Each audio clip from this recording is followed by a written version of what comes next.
Our neighborhood looks like a postcard: perfectly painted houses, manicured lawns, and quiet streets where kids play until the sun sets.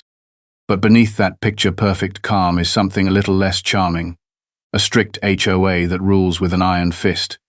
And at the heart of it all is Karen. You know the type, the self-appointed queen of neighborhood rules, always watching, always ready to call you out over the tiniest infraction, like she owns the place. I had heard whispers about Karen before moving in, stories of her over-the-top policing and the way she made everyone feel like they were constantly under surveillance. I shrugged it off at first, thinking it was just part of living in a community like this. Annoying, sure, but manageable. Then one afternoon everything changed. I was sitting on my porch, minding my own business, when I caught sight of Karen hovering near my front door. She wasn't holding a clipboard this time. Instead, she was fumbling with a bunch of keys pulled from her purse keys that definitely weren't mine. She was trying to use one of those keys to open my door. My blood ran cold. Who gave her the authority to do that? As I watched her hands work the lock, my heart hammered in my chest, unsure whether to shout, call someone, or just freeze in disbelief. What I didn't know then was that this moment would ignite a firestorm, turning my quiet neighborhood upside down and bringing my family into the middle of a battle we never saw coming. That day started out like any other. I was sipping my morning coffee on the porch, enjoying the warm sunlight and the faint hum of neighbors going about their routines. Kids were riding bikes, dogs barking in the distance, and the smell of freshly cut grass filled the air. It all felt so peaceful, until I caught sight of Karen making her usual rounds, clipboard in hand, scanning the houses like she was searching for the tiniest imperfection. I had seen her before, always patrolling, always ready to pounce on some minor violation, but something about the way she moved that morning caught my attention. She didn't just glance at the houses, she stopped in front of mine and reached into her purse.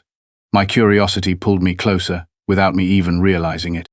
Karen pulled out what looked like a bulky keyring with several large, unfamiliar keys attached. I froze as she crouched by my front door and began trying to fit one of those keys into the lock. Her hands were steady, but there was a strange intensity in her eyes, like she was convinced she had every right to do what she was doing. I felt a cold wave of disbelief wash over me. Why would she have a key to my house? Had she been inside before? I wanted to call out, but something stopped me. I needed to be sure of what I was seeing before making a scene. Watching her so closely, I noticed the faintest flicker of hesitation in her movements, as if she was caught between confidence and doubt. She tried one key, then another, none fitting quite right, but she kept going. The whole thing felt invasive, like a violation of a boundary I hadn't known needed defending until now. My mind raced through questions and warnings I had heard from other neighbors about her master key that the HOA supposedly had for emergencies, but this wasn't an emergency, and my gut told me this wasn't right. I felt a mix of anger and protectiveness rise inside me, but I held back, waiting to see how this would unfold. I watched from my porch, heart pounding louder than I expected. Karen was still there, kneeling in front of my door like she belonged. She kept trying the keys one by one, each click making my skin crawl a little more.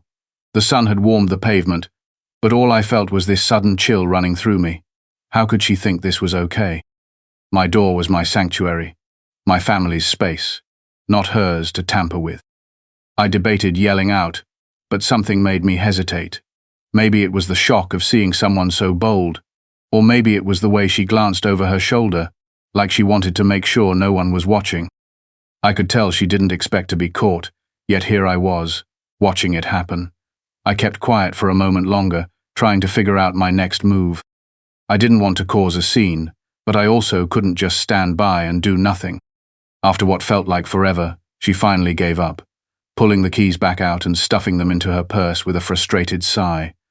She stood up and brushed off her knees as if nothing had happened. But I wasn't fooled. My mind was racing with all the questions I needed answers to. Who gave her permission to try to open my door? Was this some kind of routine inspection, or something worse? At that moment, my son came outside, holding his skateboard under one arm. He stopped dead in his tracks when he saw Karen by the door. His eyes narrowed as he took in the scene, the unease clear on his face. Without a word, he walked over to me and whispered, "Mom, what's she doing with those keys? That's not right." I nodded, my throat tight with a mix of worry and pride. I wasn't the only one who saw what was happening. Before I could say anything else, he squared his shoulders and approached Karen. He spoke calmly but firmly. "Ma'am, do you have permission to use those keys on our door?" His voice carried just enough authority to make Karen pause. I held my breath, ready for her to brush him off or get defensive. Instead, Karen's expression shifted from confident to startled. She blinked and then stammered, I'm just doing my job. This is a master key from the HOA. We're allowed to use it in emergencies." Her eyes darted between my son and me, clearly caught off guard by his boldness. My son didn't back down. "If it's an emergency, why didn't you just knock or call? You can't just try to open someone's door without telling them." His voice was steady, mature beyond his years, and I felt a surge of pride in him. Karen's face flushed, and for a moment, I thought she might apologize. Instead, she straightened her shoulders and said, "I was checking to make sure the locks were secure. It's part of the HOA's responsibility to keep the neighborhood safe." I stepped forward then, my voice steady but firm. "We weren't informed about any inspections today, and you never asked permission to enter our property." "That's not how this works." Karen opened her mouth to reply but closed it again, as if realizing there was no easy way out. The tension hung thick in the air. Neighbors started to glance over their fences, sensing something was wrong. My son stood beside me, both of us ready to defend our home if needed. Karen looked around nervously, suddenly aware that her actions hadn't gone unnoticed. For the first time, the powerful aura she always carried seemed to falter. I realized then this wasn't just about a door or some keys. It was about respect, privacy, and boundaries that shouldn't be crossed. And it was clear Karen had learned that lesson the hard way right in front of my son, who wasn't about to let anyone disrespect his family. The moment my son stepped up to Karen, I felt a mix of relief and nervousness swirl inside me. He was calm and collected, but I knew how serious this was. This wasn't just a simple misunderstanding. It was a violation of everything I thought our home represented. I watched as he looked straight into her eyes, his voice steady and confident as he spoke. "Why did you think it was okay to try to open our door without telling us?" Karen blinked, her usual stern composure wavering just slightly. For a moment, she seemed unsure how to respond. "I have the master key from the HOA," she said, her tone defensive. "It's for emergencies. I was just making sure everything was secure. It's part of my job." My son didn't back down. "If it's an emergency, why didn't you come to us first? Knock on the door or call? You can't just try to get inside someone's home like that." His words carried a quiet authority, the kind that demanded respect and wouldn't let anyone off the hook easily. Karen's face flushed, the color rising quickly as she tried to gather herself. She took a step back, clearly thrown off by his assertiveness. "I'm just trying to keep the neighborhood safe," she insisted. "We all have rules here, and sometimes that means taking action even if people don't like it." My son's eyes narrowed slightly. "Keeping the neighborhood safe doesn't mean breaking into people's homes. You're supposed to respect boundaries, not ignore them." His voice was calm but firm, and I could tell he wasn't going to let this go. It was like watching a little adult handle a situation most grown-ups wouldn't dare face. I joined them then, placing a steady hand on my son's shoulder. "We understand the need for safety," I said carefully, "but there are proper ways to handle things. This isn't one of them. If the HOA wants to do inspections or checks, they should let us know ahead of time and get our permission. Otherwise, it's just an invasion of privacy." Karen shifted uncomfortably, glancing around now as some neighbors had started to gather quietly nearby, drawn by the tension. Her confident facade was cracking under the weight of the confrontation. "I didn't mean to cause any trouble," she muttered, but her voice lacked conviction. "My son wasn't done. You should have thought about how this looks. You have a responsibility to earn the community's trust, not break it."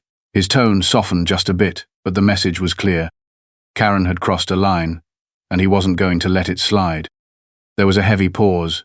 The air felt thick with unsaid words and rising curiosity from those watching. Karen's lips pressed into a thin line, then finally she sighed, looking almost defeated. "Maybe I should have handled this differently," she admitted reluctantly. "But sometimes things need to be done quickly." I nodded, appreciating the small concession. "Then next time, please come to us first. We're not trying to make things difficult, but respect and communication have to come first." My son stood tall beside me, and for a moment, It felt like we were both standing up, not just for ourselves, but for every neighbor who had ever felt powerless against her strict rules. Karen hesitated, then pulled out her phone as if to prove a point. "I'll report this to the HOA board," she said, but the edge in her voice had softened. "They'll decide what happens next." I didn't respond right away. Instead, I looked at my son, proud of how he had handled something so uncomfortable with such maturity. This wasn't just a small victory, it was a turning point. Karen had never expected to be challenged like this, especially not by a kid. And now, the balance of power had shifted, even if just a little. The neighbors watching began to whisper among themselves, some nodding in approval, others still wary. But one thing was clear.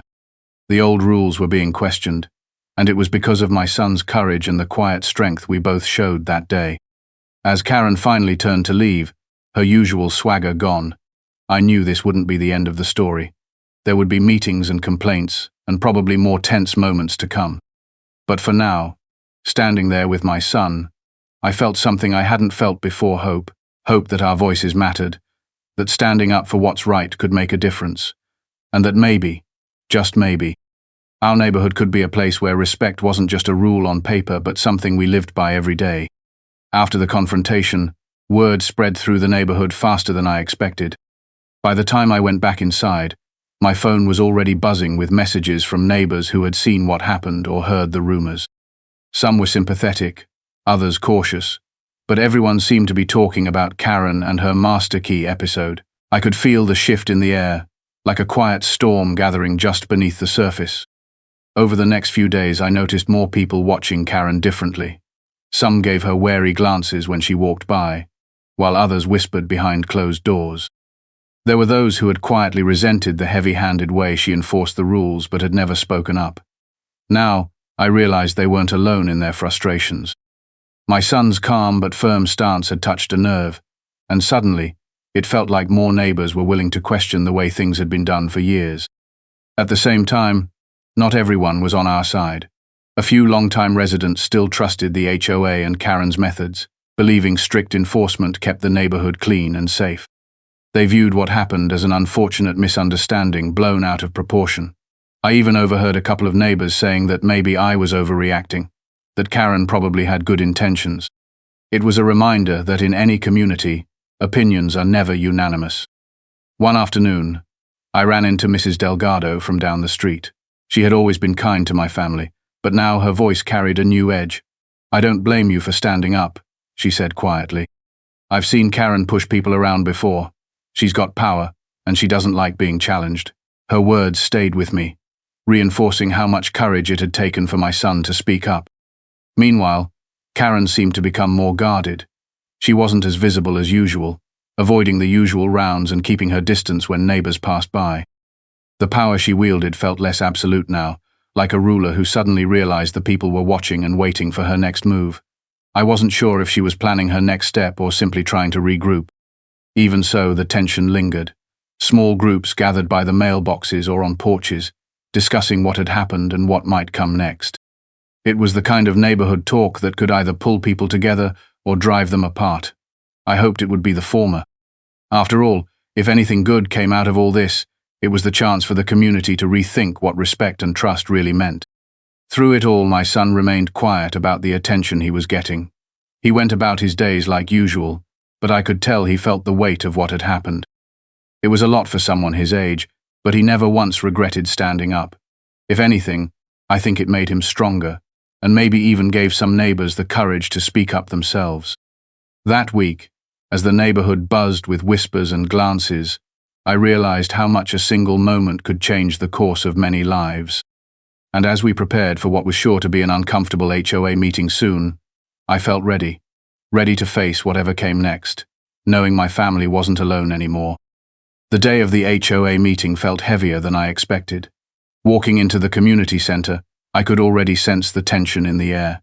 The usual buzz of small talk was replaced by low murmurs and sideways glances. My son stayed close beside me, his face calm but serious. We both knew this wasn't going to be easy. The incident with Karen had sparked more than just neighborhood gossip. It had brought us to a crossroads. The meeting began with the HOA president calling everyone to order. But it wasn't long before Karen took the floor. She wore her usual bright blue suit, but something about her demeanor had changed. She seemed less sure, less commanding. When she spoke, her voice was measured but defensive as she explained her side of the story. According to her, she had been carrying out her duties to protect the neighborhood, using the master key only when necessary. She described the attempt at my door as a routine check, something meant to help ensure everyone's safety. When it was my turn, I took a deep breath and shared what I had seen and felt that day. I told them about how Karen had tried to open our door without informing us, how it felt like an invasion of privacy, and how it shook my family. I spoke honestly about the fear and anger it brought up, and I watched the room carefully as I described my son's courageous confrontation. His voice, calm and mature, echoed my words when he added his own perspective. I could see some of the faces soften, others growing more skeptical, but I pressed on anyway. What struck me most was the mixture of reactions.